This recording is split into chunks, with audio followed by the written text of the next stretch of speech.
sick of hearing my voice. Joe and Rob Banfield have generously offered to,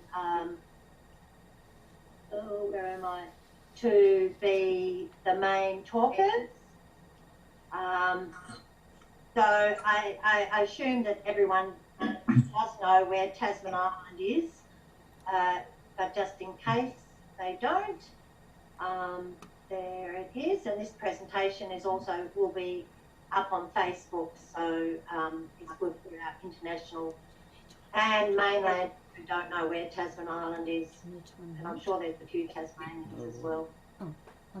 This is just an early 1844 drawing of Tasman Island and Cape Pillar by John Skinner Prout. And off we go, Rob and or Joe. Thank you. Thank you, Carol. And just before we start, can we acknowledge Dr. Keith Corbett for this excellent description of the geology of Tasman Island. So I get to start, and then Joe will follow along, and we'll leapfrog through this. So Tasman Island is a spectacular flat-topped island bounded by vertical Dolorite cliffs and steep boulder-strewn slopes just off the coast of Cape Pillar on the southeast point of Tasmania. It is north-south orientated, 1.75 kilometres long, 1 kilometre wide and up to 240 metres high. The gently undulating plateau-like top resembles a layer of icing on a cake and is entirely bounded by cliffs except for a rounded bun-like spur on the northern end. This spur has 40-degree slopes down to near sea level, allowing access for the haulage on its eastern side. Now, this is not in Keith Corbett's presentation, but everyone who is on the Three Capes Walk, on the Blade, look across Longley at Tasman Island, and we have the pleasure of looking across to the Blade and Cape Pillar. So I couldn't resist just including a few pictures. There's volunteers looking across to the Blade, looking across to the island.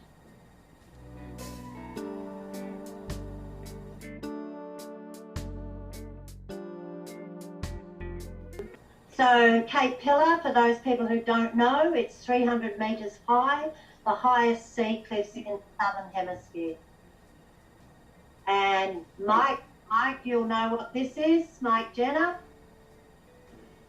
That's the Cape Pillar, and that was May the 4th, 1969.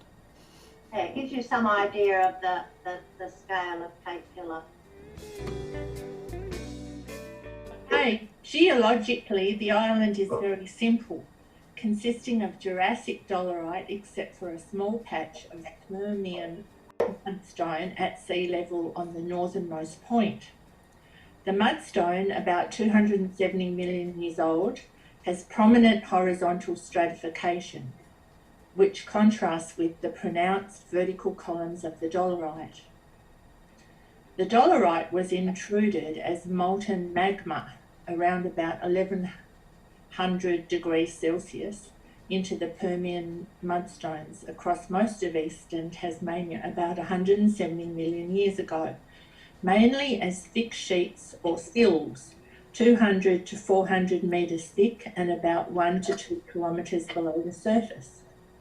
The adjacent mudstone was baked hard by the hot Dolorite, forming a flinty rock called hornfels, which was much favoured by the Aborigines in making stone tools.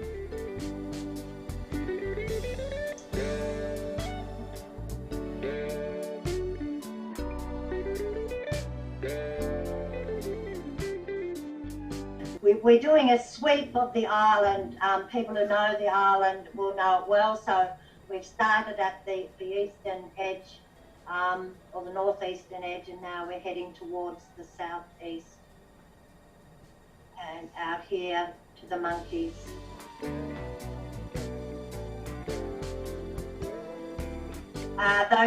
Some people may recognise that as the Night of the Fog.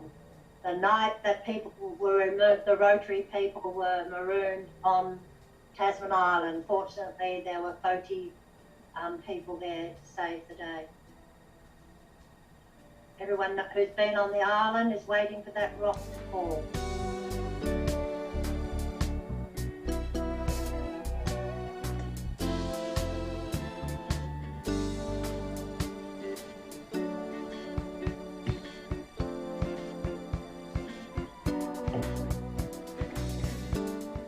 Weights from the walking club, heading out to the monkeys.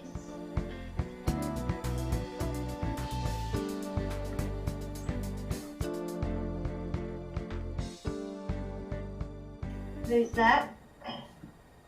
Called Bedrock.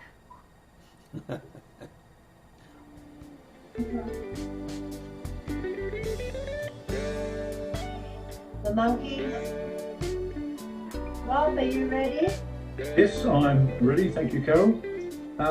As a piece of trivia for people, we know that the island is made out of Dolorite, and Tasmania is the largest exposed Dolorite island in the world, some 30,000 square kilometres, so we can lay the claim to Dolorite in Tasmania and Tasman Island.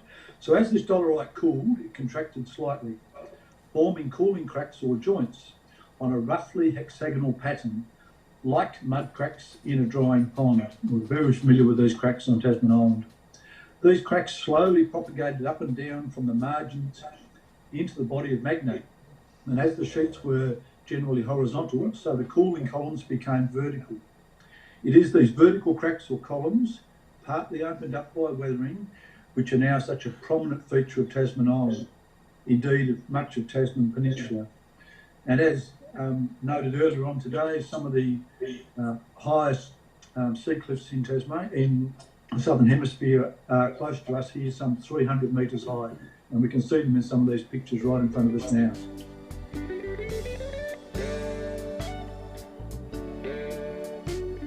And these vertical Dolorite columns make really good points for viewing right across the island. This is one of our favourite spots for volunteers when they do the walk on the wild west side. We call that the Leaning Tower of Tasman.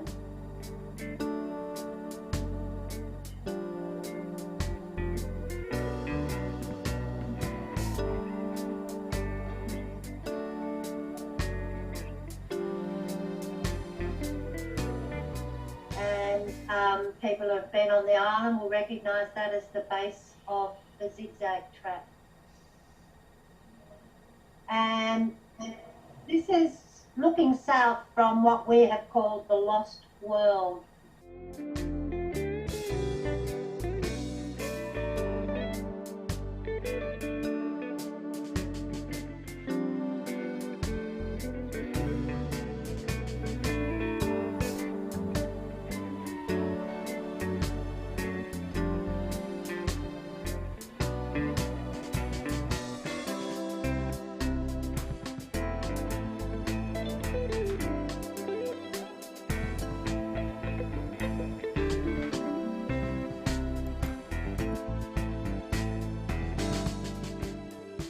The original sandstones and mudstones above the Dolorite were eroded off over millions of years, and it's the undulating and fault-stepped upper surface of the Dolorite sheet which now forms the topography in many areas such as Tasman Island. They're talking more generally about southeastern Tasmania. Later faults and joints resulting from regional torsions of the crust have locally affected the Dolorite sheet, forming the linear indents and sharp angles of the coastal cliff line.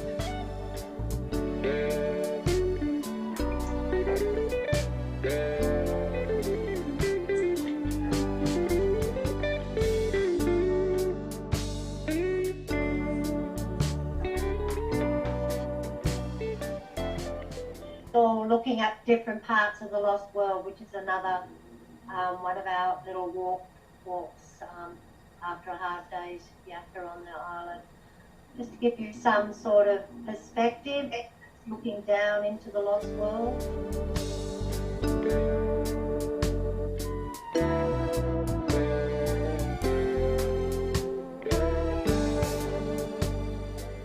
Chris, what's that? We might not be anyone. That's the tip. Very exciting place.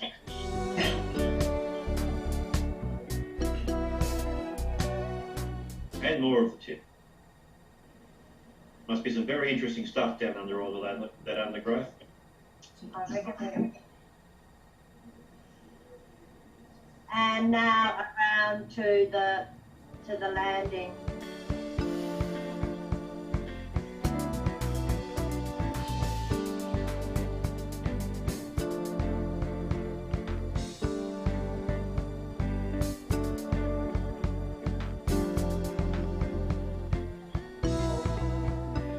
And now the next series are of the Boulder Slopes, we call them. Did you want, is there another paragraph there, Rob? Yes, Carol, I think it's a good time to come into this paragraph.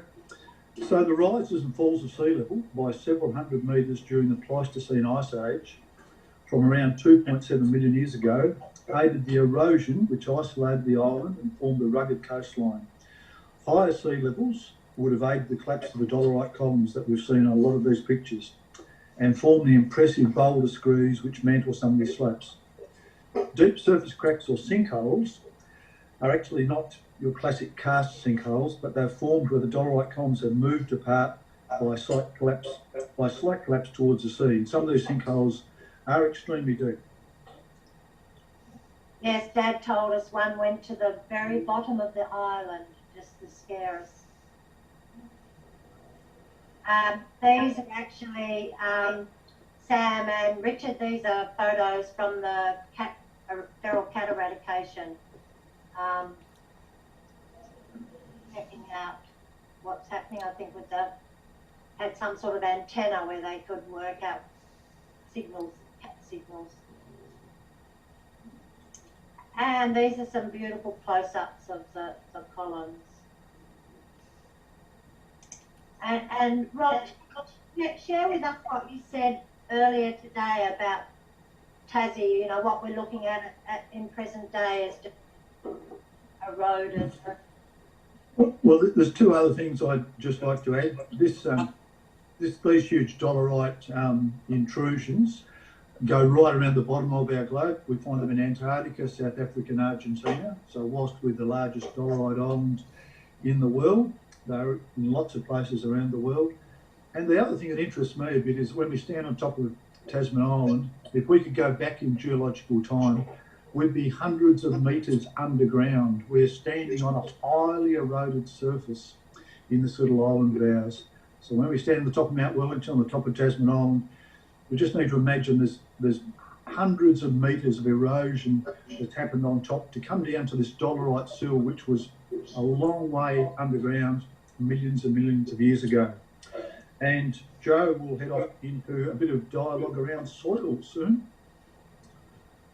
Yes, I might as well get started because my interest is in plants and the soils that support them on the island. Although as yet unstudied, the soils of Tasman Island appear to be dominated by wind-blown sand, deposited mainly during the Pleistocene, as is the case on the nearby peninsula. These quartz-rich sands were blown up and over the coastal cliffs during the prolonged westerly winds which appear to have characterised much of the last ice age. A 30-centimetre deep sandy soil with Aboriginal stone implements of horns, fells and Dolorite was described from near the Wimshed, resting on Dolorite pebbles and bedrock. This was an article by an archaeologist called Harris who wrote in 1984. He went over there in a helicopter only for a brief visit, but he found quite a lot of Aboriginal stone implements near the Wimshed by digging down not very deep. The Dolorite itself, as far as known, has lost its soil to the wind over time.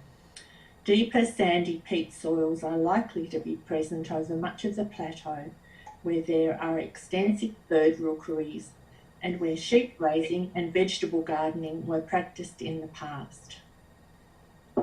That's the end of the Geology and Geomorphology and Soils article that we've been reading. This is a photo of David Edgar, who is a renowned Tasmanian artist, and his fascination with Tasman Island's cliffs, and he's actually done quite a few. He does charcoal drawings, massive charcoal drawings of the cliffs of Tasman. He's pretty fascinated by it. So yes, perhaps not the best coordinated, but has anyone else got anything to add, or want to go back over some of the photos, or just to Les, if Les is still there, his mum and his father and my mother used to tell of rolling the boulders down into the sea on some of those cliffs, which would have been horrific. And Dad used to tell me that they used to lay on their back Mm. and kick big rocks over the side there, yeah. well, that's very sensible. That's why there are no boulders left up on top of the island that's bowled down now. Probably. Possibly. No, and you can imagine there was actually, now Chris, you probably could tell this story if I'm getting it wrong, but there was a death of a young child at the Table Cape lighthouse, doing just that, a child throwing rocks over. Yes, yeah. Went over with the rocks. Went over with the rock.